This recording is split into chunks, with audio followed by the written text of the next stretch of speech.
নমস্কাৰ। আমি আজি এনেকুৱা কেইটামান ৱাৰ্ডৰ বিষয়ে আলোচনা কৰিব বিচাৰিছোঁ যাৰ মানে অৰ্থটো একে বুজায়। সেই শব্দবোৰ হ'ল few, a few, the few আৰু little, a little, the little. এতিয়া few, a few, the few. ফিউৱে প্ৰায় নাই বুলিব ক'ব পাৰি। প্ৰায় নাই বুজাবলৈ আমি ফিউ ব্যৱহাৰ কৰোঁ। এ ফিউ মাত্ৰ অলপ সংখ্যক বুজাবলৈ আমি এ ফিউ ব্যৱহাৰ কৰোঁ আৰু দা ফিউটো হৈছে যিখিনি আছে সেইখিনিয়ে ব্যৱহাৰ হোৱা বুজাবলৈ আমি দা ফিউ ব্যৱহাৰ কৰোঁ। ঠিক সেইদৰে লিটিল, লিটিল শব্দটোৱে আমাৰ প্ৰায় নায়ে বুজায়। এ লিটিল শব্দটোৱে যি অলপ আছে সেইখিনিৰ ব্যৱহাৰ কৰা বুজায় আৰু দা লিটিলে আমাৰ যিখিনি আছে সেইখিনি ব্যৱহাৰ কৰা বুজায়। এতিয়া কথাটো হ'ল few, a few, the few. এই এ ফিউ, এ ফিউ, দা ফিউটো সংখ্যা বুজাবলৈ ব্যৱহাৰ কৰা হয়। আমি যেতিয়া সংখ্যা বুজাম তেতিয়া আমি এই তিনিটা শব্দ ব্যৱহাৰ কৰোঁ, কিন্তু যেতিয়া পৰিমাণ বুজাম, পৰিমাণ বুজাবলৈ আমি লিটিল বা the little, a little, the little ব্যৱহাৰ কৰোঁ। উদাহৰণেৰে মই বুজাব বিচাৰিছোঁ। প্ৰথমতে few, a few, the few মই ব্যৱহাৰ কৰিম। যেনে ফিউ শব্দটোৰে এনেকুৱা হ'ব সি হেজ few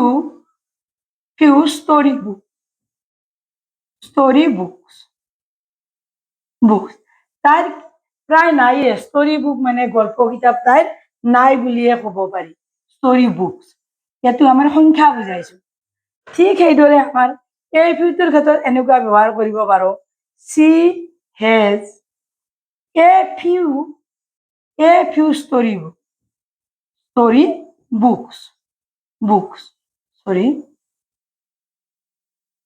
বুকছ তাইৰ অলপ সংখ্যক মানে গল্প কিতাপ আছে, এ ফিউ ষ্টৰী বুকছ। তাৰপিছত আমি ঠিক এনেদৰে দা ফিউটো ব্যৱহাৰ কৰিব পাৰোঁ। She has read the few storybooks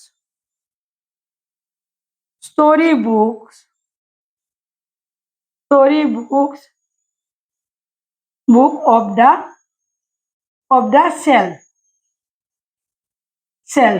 চেল্ফবোৰত থকা যি অলপ মানে আছে তাই সেইবোৰ পঢ়িলে, মানে যিখিনি আছে সকলোবোৰ তাই মানে পঢ়া বুজোৱা হৈছে। ঠিক এনেদৰে আমাৰ ফিউ, এ ফিউ বা ডি ফিউ আমাৰ এনেকে সংখ্যাবাচক শব্দ বুজাবলৈ ব্যৱহাৰ কৰা হয়। এতিয়া লিটিল, এ লিটিল, দা লিটিলৰ ব্যৱহাৰ সম্পৰ্কে ক'বলৈ বিচাৰিছোঁ। লিটিল, এ লিটিল, দা লিটিলে পৰিমাণ বুজায়। যেনে উদাহৰণস্বৰূপে আমি ক'ব পাৰোঁ There is little milk in the glass. গ্লাছটোত গাখীৰ নাই বুলিও ক'ব পাৰি। লিটিল মিল্ক মানে গ্লাছটোত গাখীৰ নাই বুলিয়ে ক'ব পাৰি। এতিয়া এ লিটিল ব্যৱহাৰ কৰিলে আমি এনেধৰণে ক'ব পাৰোঁ There is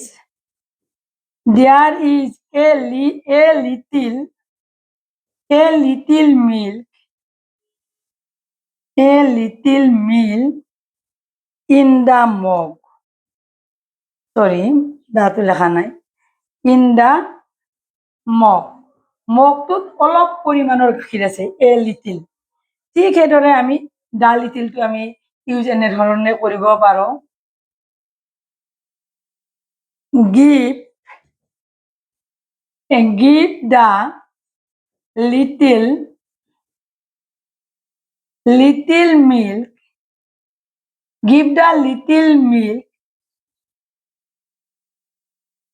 little milk of the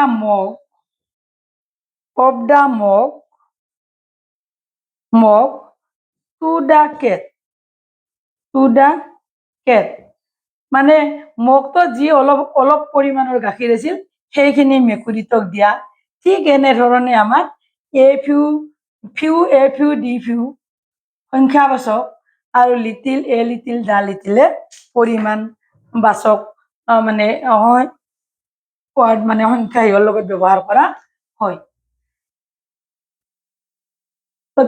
মোৰ চেনেলটো মানে প্ৰতিভা এডুকেশ্যন মেটাৰ চেনেলটো ছাবস্ক্ৰাইব কৰিব, ভিডিঅ'টোত এটা লাইক দিব, লগতে কমেণ্টছ আৰু শ্বেয়াৰ কৰিব বুলিও অনুৰোধ জনালোঁ।